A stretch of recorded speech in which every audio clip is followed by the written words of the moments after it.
Something that I say along the way will touch you. I know it. Let's begin that process of crafting a meaningful life. Here's Mary Crafts. This is kind of an odd setting, isn't it? You've never seen me here like this. Welcome to Crafting a Meaningful Life, and I'm in Rome. Can you believe that? I'm in Rome. Rome, Italy. I mean, like not Rome, Idaho, Rome, Italy. And it's an amazing thing. It's something that John and I have been traveling and planning for a long time. And I'm kind of being quiet, yet I'm being super excited because I'm here in the lobby of the hotel. We're staying at this beautiful hotel called Palazzo Navana, and they are so gracious here, and things are so beautiful. Like, for example, over my shoulder, what have I got there? Oh, perhaps some Italian leather purses.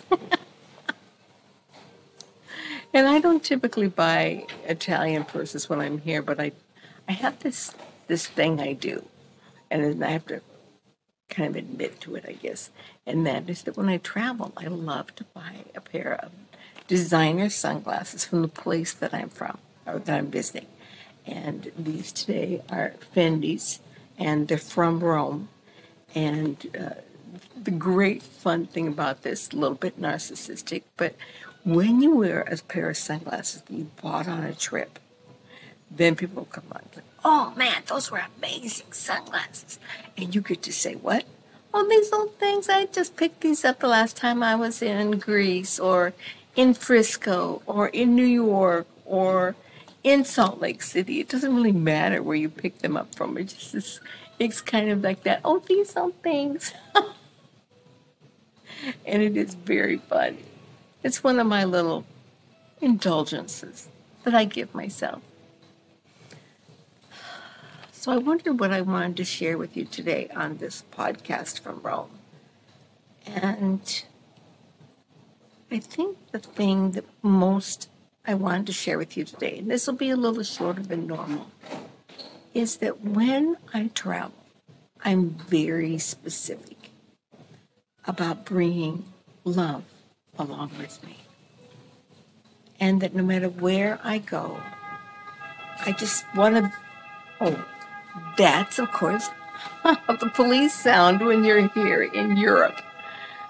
We've all watched those great movies with Tom Cruise and all sorts of different people, and you have that great police sound.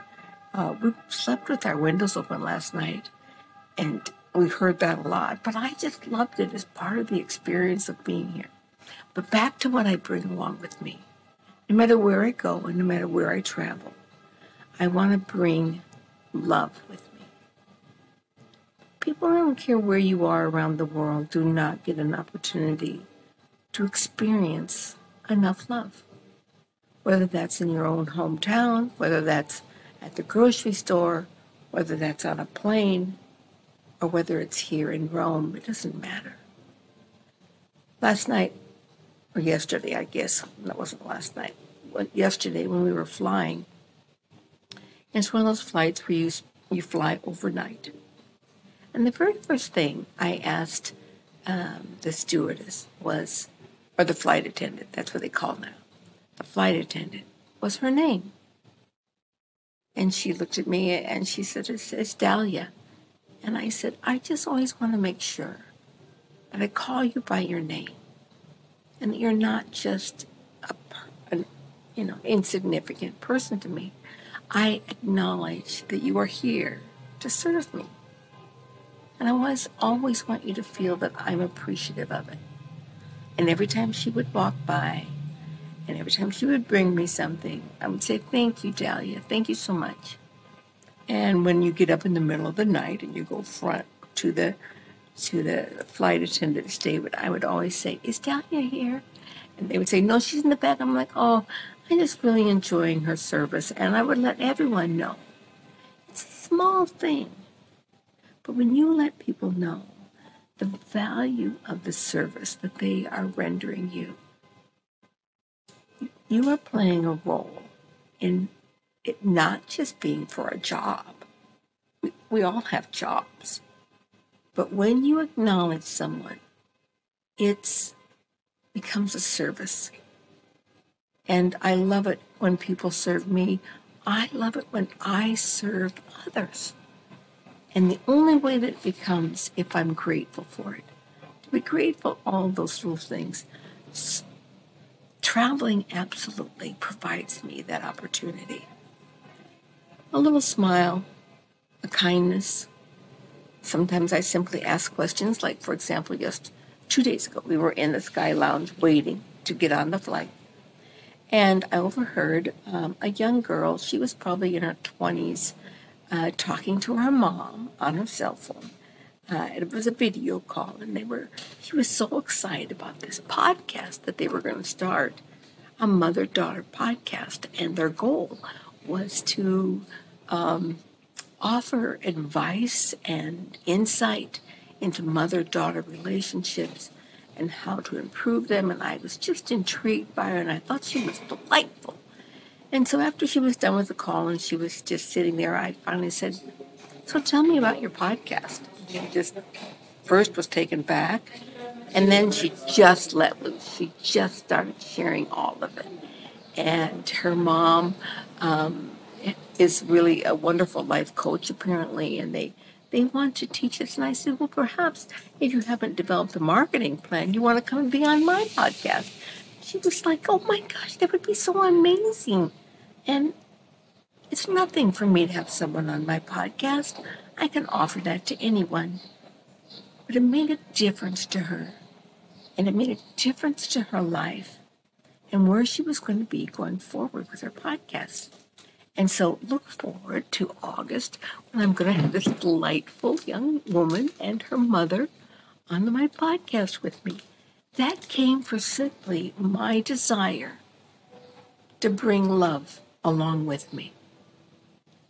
Even though this trip is definitely for John and I, it is also for every single person that I encounter, that they get to experience a bit of love from me. When I comment on someone, when I smile, when I ask questions.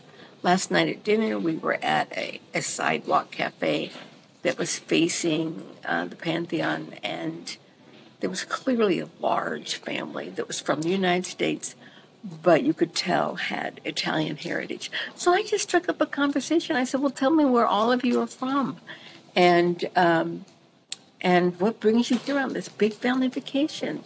And the dad said, well, it's kind of a long vacation, about 2 weeks, but we're getting close to the end of it. We've been all over Italy. And then, because I asked, he got to share with me that his family was originally from Palermo, which is in Sicily, and I had been there.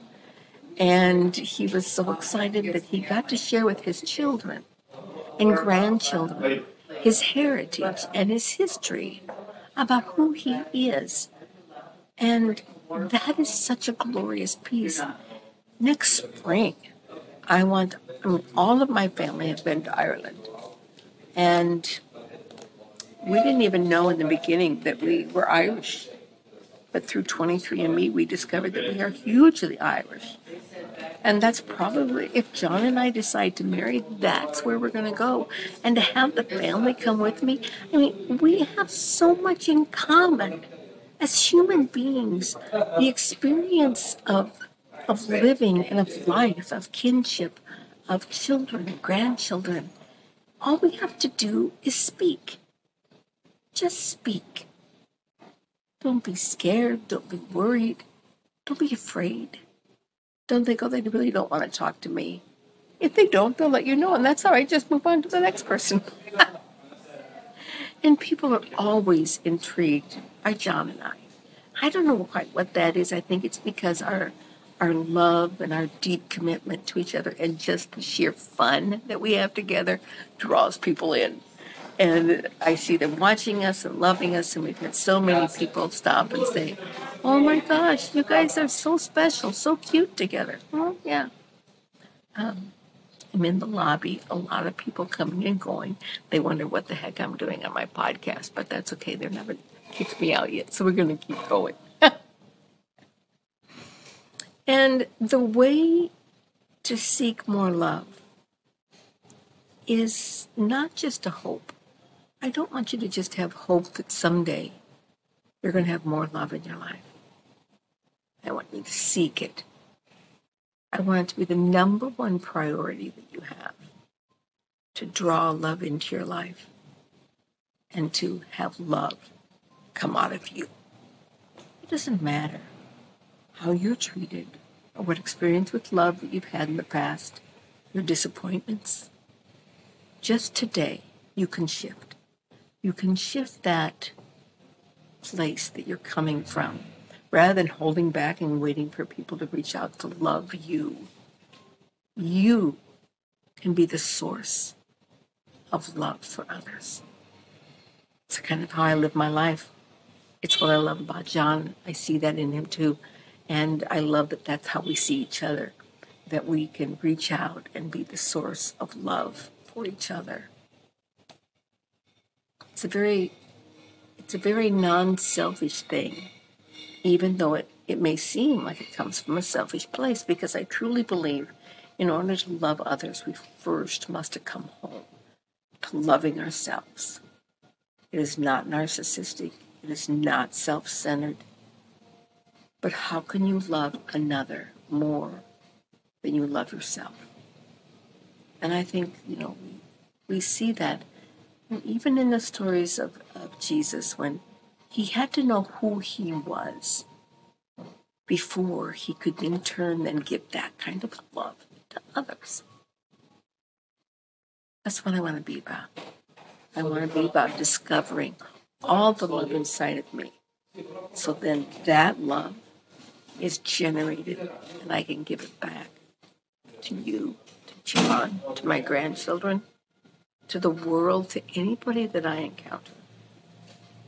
Now, in my move, you all know I recently did this crazy move and, made the decision to buy a new house, bought my house, sold my house, packed it up, moved in a period of 30 days. Not recommended, but in the end, it was a great thing. In my move, I had a whole podcast about the lessons of the move. Well, here is one of them. I came across several books. This is one of them. Love is Letting Go of Fear. And when I saw this, I immediately knew that this is by a gentleman, Gerald Zapolsky. And I knew I had read this book. And I was like, oh my gosh, this book, I opened it up, was published in 1979. And I didn't read it till 81. But I want you to think about that. That's like 42 years ago I read this book. I was not even aware that this book had been influencing me this entire time for 42 years till I picked it up and I held it in my hands and I realized this was my first step into learning to let go of fear and love myself. Now, I continued on for 30 more years, 20 more years, without even remembering I had read this, wrapped up in fear. Clearly, it did not have a lasting effect on me at that point in my life. But when I was ready to step into living love, when I picked it up during the move, I was like, you are here. You have been affecting me. You have been leading the way. So maybe over the next few months, I might share some of these lessons that I learned in here some 42 years ago, and they're still with me now. I want to share them with you. Lessons that we learned a long time ago can still be with us now, and we haven't activated them or remembered them. So spend some time this week just pondering. What are the lessons that I taught myself years ago that I thought I understood, but I forgot or I let go of? Are they still there? Ponder that. Reach back. Go into your meditative space and allow your mind to go back. This was such a valuable thing to me when I realized, oh my gosh, this whole quest is something I started so long ago. I didn't know that.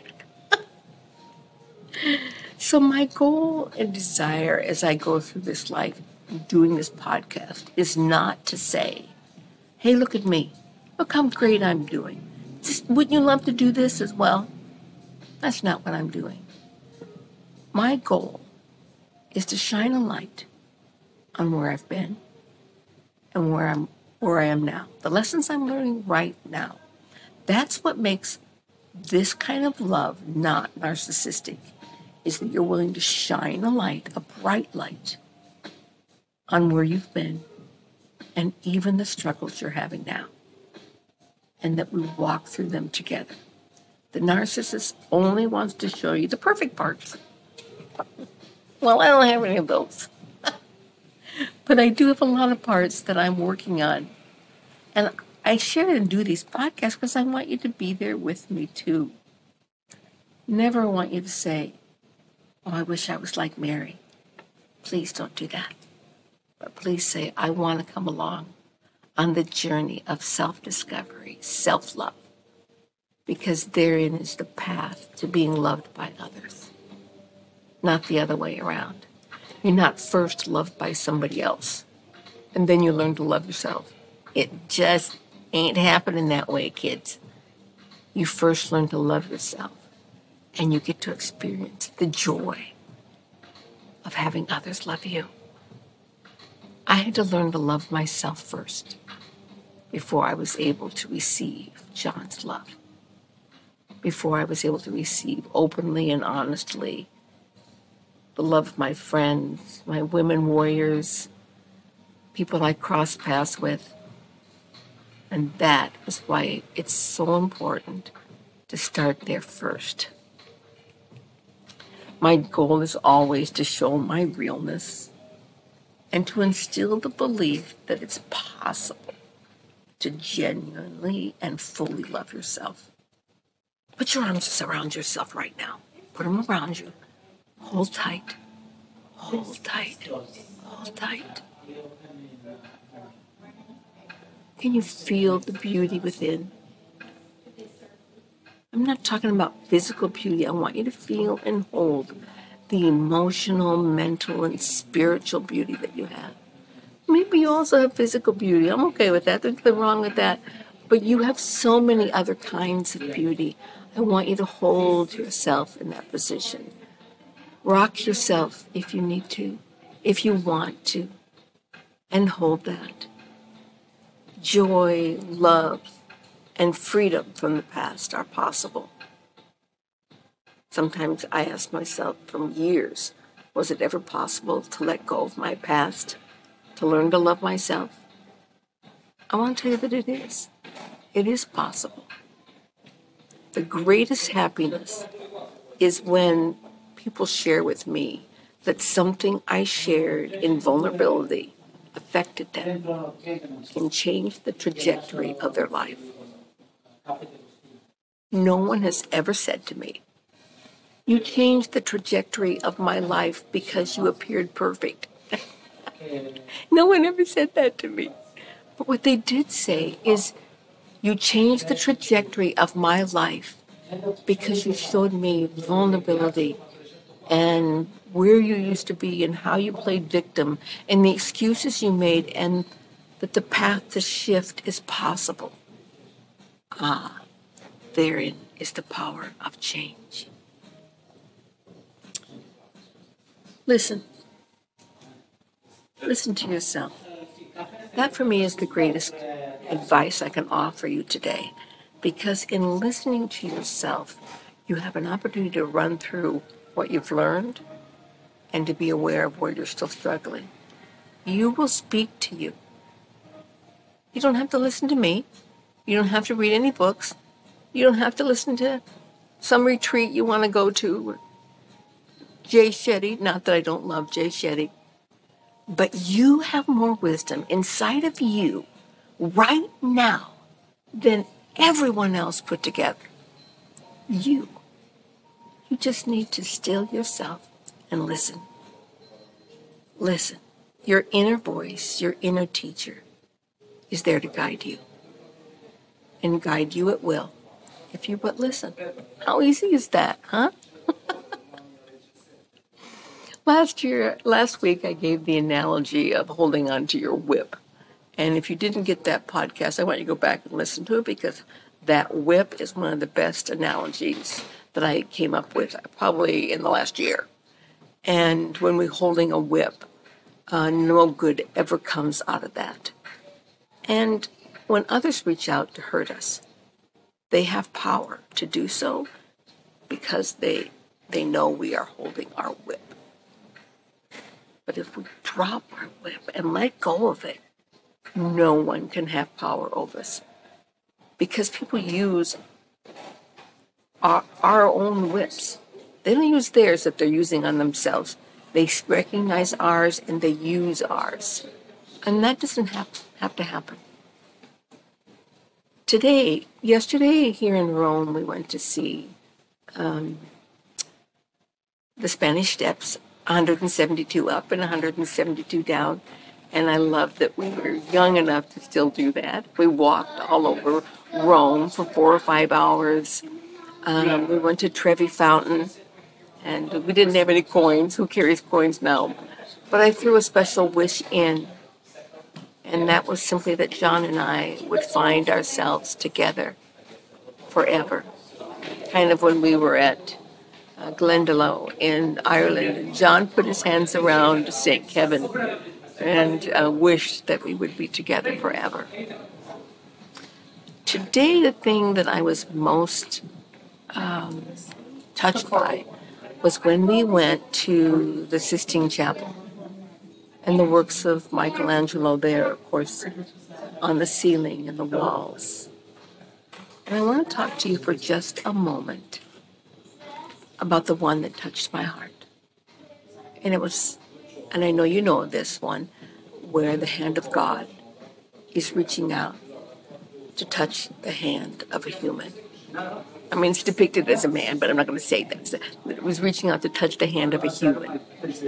And you see on the muscles on his arm that God's arm is straining and reaching out, trying to touch the human. And the human is kind of like just reaching up, not really exerting himself. Behind God are legions and legions of angels and guides waiting to come forward, waiting to support us, waiting to be there. And I think that that's how we are sometimes. We are just like this lackadaisical, like, well, here's my hand, come and touch it. Help me if you want. But just the opposite is asked. God asks, or whatever sort of source that you believe in, that you reach and strain and push to touch his hand as well. No one-sided empowerment here. I don't often talk about this piece, but I may not be religious, but I am very spiritual. And the value of having someone in your life. I have these darling girls who are here with me, and they're trying so hard to be quiet, but they just can't help themselves. I promise I'm going to finish up soon. I'm almost done, but you are awesome. And I knew that I would have noise in the background, so it's okay. So my conclusion of my lesson for today, and after visiting the chapel, was that is what is asked of us. Not just to sit back and wait for someone to change our lives, for all the right things to happen to us. Just help us not be victims. You're never going to find it that way. What is wanted and what is needed here is for us to make the decision to reach out, to want growth, to want the hand of God, the hand of Source in our lives, to want our guides to help us and lift us. And it's not going to happen unless we are reaching back. It was so powerful to me as I stood there today, looking up at the ceiling, leaning back as far as I could to take in that touch of the finger of God. So I'm going to do one more podcast from Europe, and it's going to be from Nice, France, when we're done. Tomorrow we get on a clipper ship and we head out to sea in the Mediterranean. I've never been on a clipper ship. This has 4 masts. Apparently there's a lot of movement on the boat. And when I've done cruises, I have the big fat boat that doesn't move much. So, John, I bought some Dramamine. And I'm going to walk through this experience. And then my experience in Nice and Paris, gleaning experiences as I go, gleaning lessons that I know are for me. And then I get to share them with you. How fun is that? So get ready for your lessons from Europe next week. And this week, my only thought for you is to listen. And when you listen, all those things you desire to know are inside. They're all there. The things that you think you get only from the outside, you don't. And once again, you don't get them from me or anyone else. You might hear things that spur you to think something. And when you do, go inside, go deep inside, and ask yourself, with all the wisdom you came here, ask your guides, ask your higher self, is this right? Is this for me? Ask, is this truth?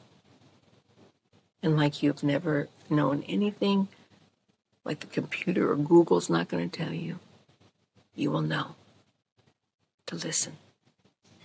And when you know truth, it will spur you to more truth and more reaching to the hand of Source and full of love. I've enjoyed being with you on this short little podcast from Rome. Who does a podcast from Rome? Huh?